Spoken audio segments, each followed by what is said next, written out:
안녕하세요. 오늘 저희들이 이 새 삶을 가지고 큐티 묵상을 어떻게 하는지 우리가 짧게 좀 이야기를 좀 나누려고 합니다. 우리가 큐티란 quiet time이란 뜻입니다. 그러니까 조용한 시간에 하나님과 만나는 시간을 우리가 큐티라고 이야기를 합니다.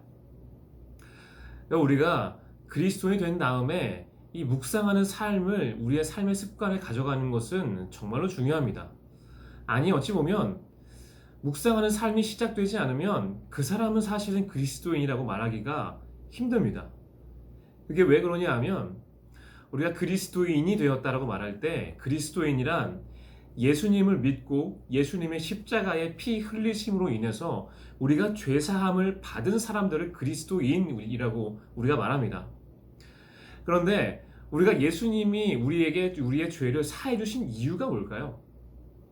성경에 보게 되면 예수님께서 우리의 죄를 사해 주신 이유는 그렇게 됨으로 인해서 다시 하나님과 우리가 화해시키시기 위해서 예수님이 우리를 위해서 피를 흘리셨다라고 성경에 기록되어 있습니다.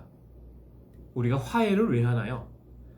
화해를 하는 이유는 다시 그 사람과 소통하고 마음을 나누고 함께 하기 위해서 우리가 화해를 하는 거잖아요.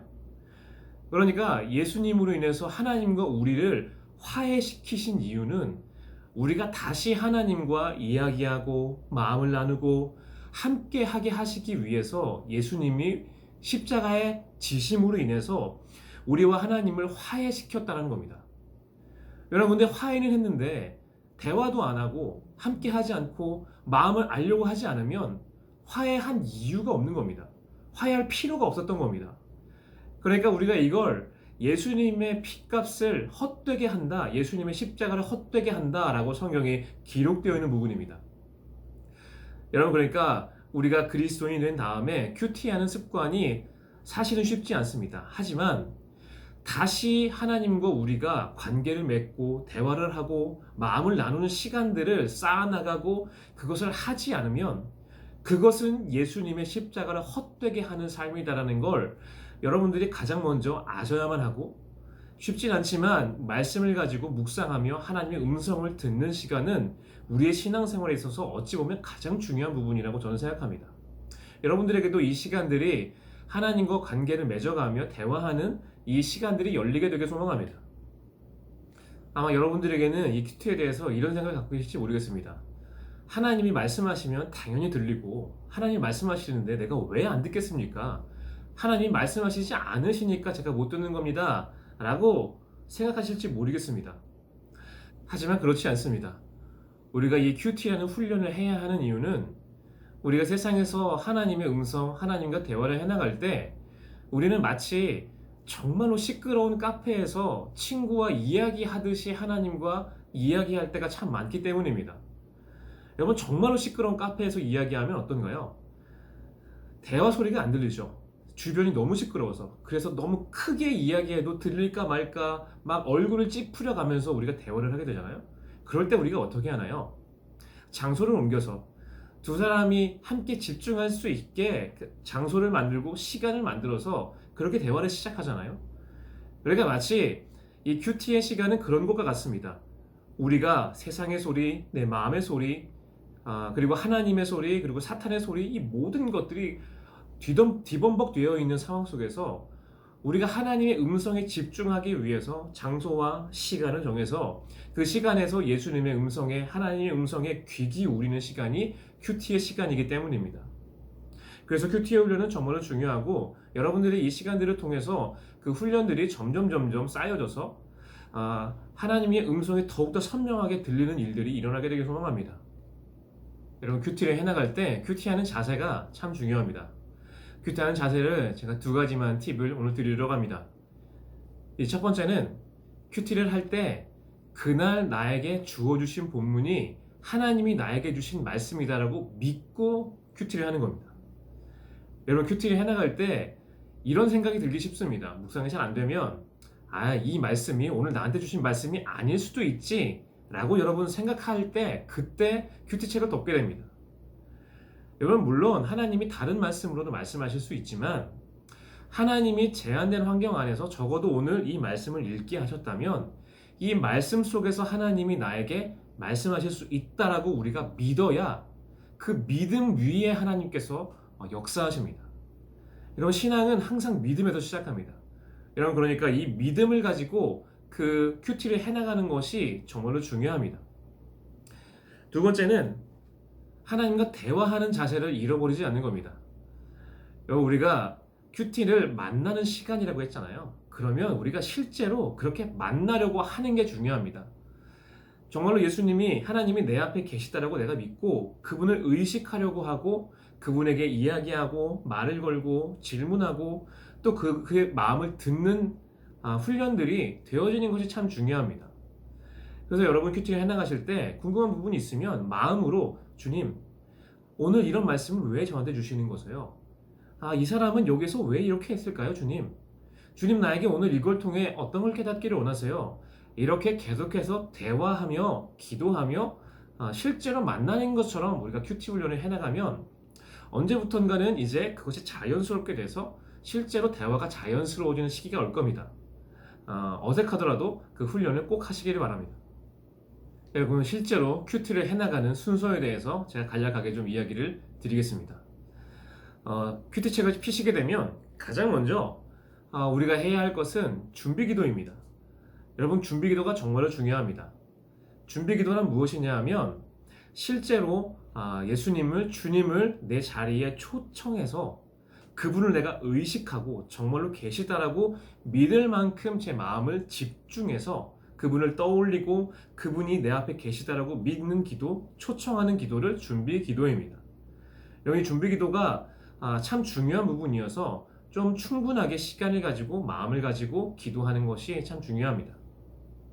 준비 기도가 끝나시면 이제 그날에 주어진 말씀을 읽습니다.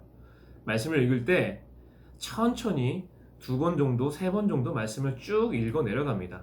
이 말씀을 읽으실 때 계속해서 내 앞에 계신 주님을 의식하며 주님, 오늘 이 말씀을 통해서 나에게 어떤 감동을 주길 원하십니까? 라고 물으며 말씀을 읽습니다. 말씀을 읽다 보면 그 말씀 중에서 어떤 단어가 감동이 될 수도 있고 어떤 문장이 감동이 될 때가 있고 그 상황 자체가 감동이 될 때가 있고 어떨 때는 또 그 말씀에 나오는 어떤 그 사람의 감정에 이입이 돼서 묵상이 될 때도 있습니다. 그렇게 집중되어지는 마음이 올 때 그때 또 주님께 물어보는 겁니다. 주님, 오늘 나에게 이 부분을 묵상하게 하시는 겁니까? 다시 묻고 또 읽으면 또 하나님이 그 마음들을, 생각들을 또 이끌어 주십니다. 그러면 그 생각을 이끌어 주시는 것을 적고 그러면서 계속해서 생각들을 이어나가며 대화를 이어나가면 됩니다. 그것이 말씀을 읽는 것입니다. 여러분이 말씀을 읽는 것에서도 앞에서도 제가 말씀을 드렸지만 중요한 것은 여러분, 말씀은 마치 스피커와 같습니다. 우리가 어떤 사람이 앞에서 강연을 하면 스피커에서 소리가 나잖아요. 근데 스피커에서 소리가 난다고 해서 우리가 스피커를 쳐다보나요? 그렇지 않죠. 스피커에서 나오는 소리를 듣지만 우리의 눈과 우리의 마음은 말하는 사람의 마음, 말하는 사람은 제스처, 어떤 행동을 하는지 그 마음을 읽고 그 사람을 바라보는 것처럼 이 말씀을 읽고 큐티를 해나갈 때도 말씀이 스피커라면 내 앞에 계신 주님을 의식하고 그분을 바라볼 때 이것이 그냥 단순히 내용이 아니라 표정, 감정, 모든 것들이 내 마음속에 오도록 하나님께서 말씀하십니다. 이제 말씀을 읽으면 묵상을 해나가면서 그 다음에 해야 할 것은 큐티 책에 그 감동을 적는 것입니다. 여러분이 묵상한 내용을 적는 것이 생각보다도 정말로 중요합니다. 왜 그러냐 하면 하나님은 우리에게 어떤 육성의 소리로 말씀하시는 것이 아니라 우리의 마음의 생각들을 이끌어 가시면서 그런 것들이 고리고리 이렇게 연결되어져서 하나님의 음성이 우리 가운데 마음으로, 생각으로 이렇게 자리 잡히게 됩니다. 그러니까 그 전에 어떤 고리를 끼웠는지를 내가 기억을 내서 다시 정리해야만 하는데 적지 않으면 그것들이 생각나지가 않습니다. 여러분, 그래서 꼭 적는 훈련들을 하시고요. 지금 적는 것이 쉽지 않더라도 그것이 한마디든 한 단어라도 적는 훈련들을 하시다 보면 점점 그런 것들이 훈련이 돼서 나중에는 이 정말로 이 쓴 내용들을 가지고 그 말씀이 또한 나에게 하시는 말씀처럼 들리게 됩니다. 여러분도 꼭 적는 훈련을 하시기 바랍니다. 여러분, 마지막에는 이 순종하기입니다. 여러분, 많은 큐티 책들에서 적용하기라고 되어 있는데요. 저는 사실은 적용하기라는 표현을 잘 쓰진 않습니다. 순종하기가 좀 더 저는 맞다고 생각합니다. 왜 그러냐 하면, 여러분, 예를 들면 내가 오늘 묵상을 했는데, 야, 주님이 나에게 내 이웃을 내 몸과 같이 좀 사랑해라 라는 감동을 주셨다라고 여러분 생각해 봅시다. 그러면 우리가 개인적으로 예수님 누군가와 대화를 할 때 누군가가 야, 너 이웃 좀 사랑해 라고 이야기한다면 듣는 사람이 어떤 마음이 들까요? 아, 저 사람이 나한테 그런 얘기를 하지? 내가 이웃에게 뭐 잘못한 게 있나? 라는 생각이 들 거잖아요. 하나님과 대화도 마찬가지입니다. 큐티를 통해 개인적으로 만나서 만남을 갖기 시작하면 그냥 우리가 성경 공부를 할 때는 내 이웃을 내 몸과 같이 사랑하라 라고 말씀하시면 아, 맞지, 이웃을 사랑해야지 라고 이렇게 넘어가게 되잖아요. 근데 개인적으로 이야기를 하게 되면 당연히 떠오르게 됩니다. 주님이 왜 나한테 이 말씀을 하시지? 내가 이웃과의 관계에서 내가 못하고 있는 것이 있나? 라는 생각이 들고 돌아보게 되고, 그러면 아, 하나님이 이것 때문에 이 말씀을 주신 거구나 라는 게 떠오르게 되겠죠. 그러면 그것을 하나님 앞에 아, 하나님, 주님이 이렇게 말씀하시니 내가 이 부분을 순종해 보겠습니다 라고 하나님께 결단하는 것이 이 순종하기입니다. 여러분, 이렇게 순종하기까지 마치게 되면 이제 하나님께 주님께서 하신 말씀을 다시 돌아보고 마무리 기도를 하면서 큐티하는 시간을 마치면 됩니다. 여러분, 제가 오늘 큐티에 대해서 좀 간단하게 말씀을 드렸는데요. 조금 더 큐티에 대해서 자세하게 배우고 싶으신 분들은 저희 교회에 있는 큐티 세미나에 신청을 하셔서 좀 더 자세하게 큐티 세미나를 들으셔서 배우시는 시간을 가지실 수 있습니다. 여러분들에게 이 새 삶을 통한 큐티하는 삶이 여러분의 신앙생활에 자리 잡혀서 정말로 하나님과 거침없이 이야기하며 대화하며 관계를 맺어가는 여러분이 되기를 주님의 이름으로 간절히 기도합니다.